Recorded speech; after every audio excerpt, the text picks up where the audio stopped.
Hello नमस्कार दोस्तों, आप सभी लोग कैसे हैं। आप सभी लोग बहुत अच्छे, बहुत ही शानदार, बहुत ही जबरदस्त होंगे। तो आप सभी के लिए एक बहुत बड़ी खुशखबरी, हरियाणा वाले बच्चों के लिए बहुत ज्यादा खुशखबरी है। वहां पर क्या है, हरियाणा में पुलिस की वैकेंसी का नोटिफिकेशन जो है वो आपका आउट हो चुका है।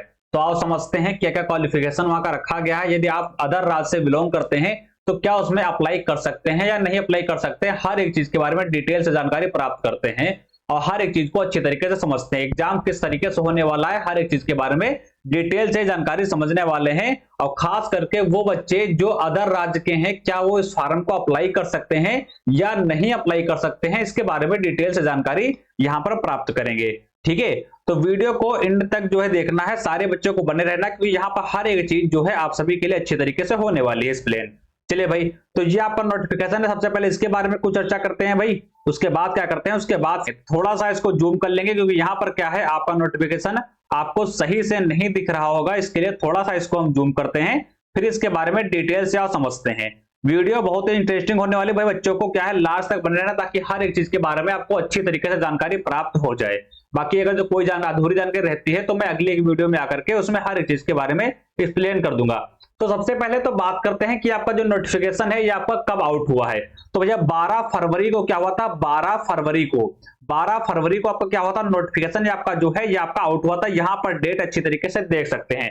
अब देखो हम बात करते हैं, नोटिफिकेशन तो आपका आउट हो गया, सारे बच्चों को मिल गया होगा। नहीं जिनको मिला है, डिस्क्रिप्शन में नीचे ग्रुप दिया हुआ है, जाकर उस ग्रुप से जुड़ सकते हैं। वहां पर आपको जो है ये आपके पीडीएफ इसकी जो है वो आपको प्रोवाइड करा दी जाएगी। अब देखो हम बात करते हैं कि आपके फॉर्म जो है वो कब से कब तक ऑनलाइन होंगे, ये सबसे बड़ा सवाल रहता है। तो 20 फरवरी से आपके क्या होंगे, 20 फरवरी से आपके फॉर्म जो है वो आपके ऑनलाइन होना स्टार्ट हो जाएंगे। कब तक आपके ऑनलाइन होंगे, तो 21 आपके जो है मार्च तक आपके फॉर्म क्या होंगे, ऑनलाइन होंगे। यानी हम ये कह सकते हैं आपको कितना समय दिया गया है, आपको 1 महीने का लगभग समय दिया गया है। कब, तो 20 फरवरी से आपके क्या होंगे, 20 फरवरी से आपके फॉर्म जो है ऑनलाइन होना स्टार्ट हो जाएंगे। इस डेट को ध्यान रखना है, 21 मार्च तक आपको क्या करना है, इससे पहले पहले आपको फॉर्म जो है वो आपका ऑनलाइन करा लेना है। एक सबसे जरूरी चीज, एक सबसे अच्छी खुशखबरी क्या है भैया, कि इसमें यदि हमको जाना है, यदि हरियाणा पुलिस में जाना है, तो हमको 1 भी रुपया फीस के तौर पर यहाँ पर पे करना नहीं पड़ेगा। या हम कह सकते हैं भैया जीरो फीस यहाँ पर रखी गई है, 1 भी रुपया यहाँ पर फीस के तौर पर नहीं रखा गया। तो ये बहुत बड़ी अच्छी खुशखबरी है और कह सकते हैं एक बहुत अच्छी बात भी है। तो ये चीज हमने समझ ली कि आपका कब से कब तक ऑनलाइन होगा। अब देखो आगे चलते हैं, अब आगे देखते हैं कि इसमें और क्या जो है समझने योग्य चीज बातें हैं। अब देखो हम बात करते हैं यहाँ पर किसके बारे में। अब यहाँ पर देखो, एक आप सभी ने सुना होगा, आप सभी ने पहले भी यहाँ पर पढ़ रखा होगा कि क्या हुआ था, एक आपका सीईटी हुआ था। अब ये सीईटी क्या होता है, बहुत से बच्चे कंफ्यूज हैं कि सर सीईटी क्या होता है। तो सीईटी की बात करते हैं, जैसे उत्तर प्रदेश में आपका पेट होता है, वैसे हरियाणा में आपका सीईटी होता है। कौन सा, सीईटी। जैसे हम बात करते हैं उत्तर प्रदेश में आपका पेट होता है, वैसे हरियाणा में आपका सीईटी होता है। सीईटी होता क्या, तो ये भैया कॉमन सा आपका पेपर रखा था, इसको सिर्फ आपको क्वालिफाई करना है। इसमें आपका परसेंटेज रखा जाएगा। यदि आपके 100 में 30% है तो आप क्या कर सकते हैं, आप इस फॉर्म को जो है ऑनलाइन कर सकते हैं। ये सीईटी आपका जो है, चाहे तो आप चाहे हरियाणा में रहने वाले हो, चाहे उत्तर प्रदेश के रहने वाले हो, चाहे मध्य प्रदेश के रहने वाले हो, यानी किसी भी राज्य के आप रहने वाले हो, या खुद हरियाणा के भी क्यों ना रहने वाले हो, यदि आपने सीईटी एग्जाम नहीं दिया है, तो आप एग्जाम को नहीं दिया है, तो आप जो है हरियाणा में रहने वाले, चाहे हरियाणा के ही हो, फिर भी आप क्या कर सकते हैं, फिर भी आप इसको अप्लाई नहीं कर सकते हैं। यानी हम ये कह सकते हैं सिंपल के तौर पर कि सीईटी एग्जाम सबके लिए अनिवार्य है। चाहे आप हरियाणा से हो, चाहे उत्तर प्रदेश से हो, चाहे मध्य प्रदेश से हो, चाहे झारखंड से हो, या कोई भी राज्य से हो, यदि आपने सीईटी एग्जाम दिया है तभी आप इसको क्या कर सकते हो, अप्लाई कर सकते हो। तो ये हमारा सिर्फ क्वालिफाइंग है, इसको सिर्फ क्वालिफाई होना चाहिए आपके लिए, बस आप यदि आपने क्वालिफाई किया है तो आप इसको क्या कर सकते हैं, आप जो है पुलिस का फॉर्म जो है हरियाणा में अप्लाई कर सकते हैं। ठीक है, और यहां पर देखो पोस्ट की बात करते हैं, कितनी पोस्टें टोटल हैं। यदि हम पोस्ट की बात करते हैं तो सारे बच्चों को पता होगा, यहाँ पर 6000 आपकी क्या है, 6000 आपकी कुल पोस्टें यहाँ पर जो है पुलिस के तौर पर निकाली गई हैं। ये तो थंबनेल में सारे बच्चों ने देख लिया होगा। अब इसके बारे में एक चर्चा करते हैं, क्या चर्चा करते हैं कि भैया इनमें से मेल की कितनी है।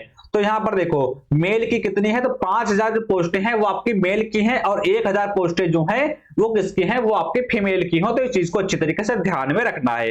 अब आगे चलते हैं, अब आगे नोटिफिकेशन ये आपका रहा, देखते हैं इसमें भैया क्या क्या दिया है, जो समझने योग्य चीजें हैं या ऐसी कौन सी चीज है जो आपको समझना चाहिए। अब देखो एज भी आपका क्या, एज भी हमको पता होना चाहिए कि कितनी एज लिए जा रही है, तो एज के बारे में हमको समझना चाहिए। तो यहाँ पर जब 4 नंबर पर देखेंगे तो एज को लेकर दिया गया है। नॉर्मली यहाँ पर एज आपकी रखी गई है वो आपकी 18 से, मान के चलो 18 से आपकी जो है वो आपकी 25 रखी गई है।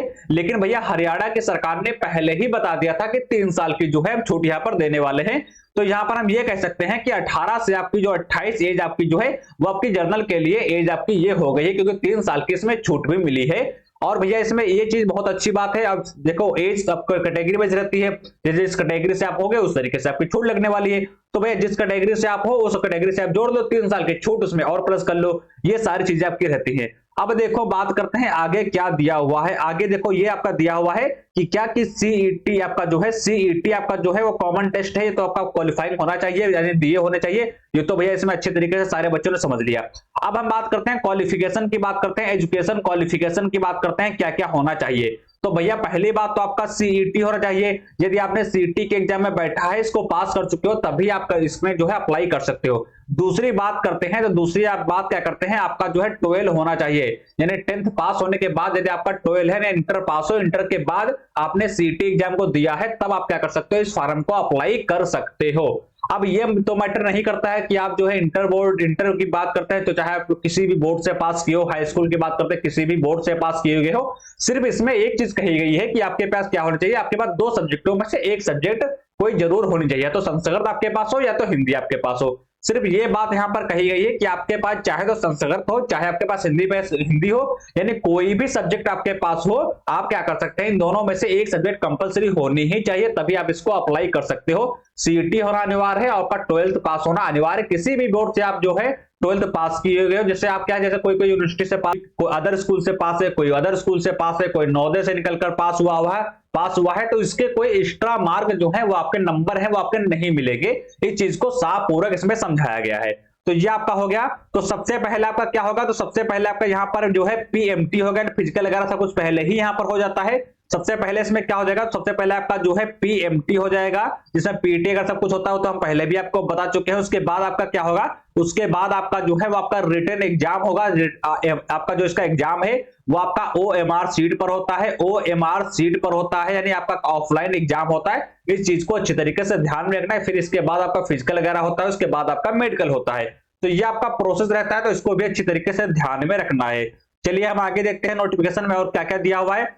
अब यहाँ पर देखो फिजिकल वगैरह तो हमने बता ही दिया कि आपका एग्जाम का प्रोसेस क्या रहता है। सबसे पहले आपका पीएमटी रहेगा, उसके बाद आपका रिटन एग्जाम रहेगा जो कि ऑफलाइन होने वाला है, और उसके बाद आपका जो है आपका डॉक्यूमेंट वेरिफिकेशन होगा, उसके बाद आपका मेडिकल लास्ट नंबर पर जाएगा। तो इस चीज को अच्छी तरीके से ध्यान में रखना है। अब यहाँ पर देखो समझने वाली चीजें आप सभी के समझ सामने दी हुई हैं, कौन कौन सी चीजें हैं। अब भैया देखो फिजिकल की बात करते हैं। फिजिकल की हम बात करते हैं, फिजिकल में क्या क्या आपका रहने वाला है, जिसको हम पीएसटी भी यहाँ पर बोल देते हैं। मेल का अलग, फीमेल का अलग, और आपका एक सर्विसमैन लोगों का उनका अलग रहता है फिजिकल। अब मेल की हम बात करते हैं तो आप सभी को पता है कि 2.5 किलोमीटर की रेस आपकी होने वाली है। मेल में कितने मिनट में, 12 मिनट में आपकी रेस जो है आपकी होने वाली है। तो लगभग देखा जाए तो बहुत ज्यादा यहाँ पर नहीं डिफिकल्ट है, आप 12 मिनट में 2.5 किलोमीटर आराम से दौड़ जो है सकते हैं। बहुत अच्छी यहाँ पर रखी गई, ना कम है ना ज्यादा अच्छी, यानी फोर्स में जब जान जाते हैं तो उसके लिए ठीक यहाँ पर रखी गई है। फीमेल की बात करते हैं तो फीमेल को 1 किलोमीटर रनिंग करना है, कितने मिनट में, 6 मिनट में जो है 1 किलोमीटर रनिंग दौड़ना है। किसको, फीमेल को। मेल फीमेल की सबकी अलग रहती है, एक सर्विस वालों की उनकी भी अलग रहती है यहाँ पर। अब हम बात करते हैं एक सर्विस वालों की बात करते हैं तो 1 किलोमीटर उनको सिर्फ 5 मिनट में दौड़ना है, यानी मेल फीमेल से भी कम जो है एक सर्विस वालों की यहाँ पर है। तो बहुत अच्छी चीज यहाँ पर हर एक चीज के बारे में दर्शाया गया है।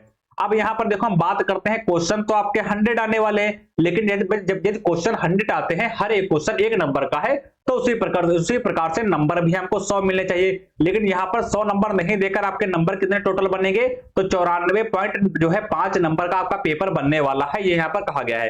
यानी 100 क्वेश्चन आपके समझ रखे जाएंगे, उनमें से आपका जो है टोटल नंबर कितने होंगे, तो भैया 94.5 आपका रहने वाला है। अब जो बाकी नंबर बचते हैं ये कहां पे जाएंगे, तो इनको भी आप एक्सप्लेन करते हैं, ठीक है, इनको भी आप डिटेल में एक्सप्लेन कर लेते हैं, तो हर एक चीज को अच्छी तरीके से समझ जाएंगे।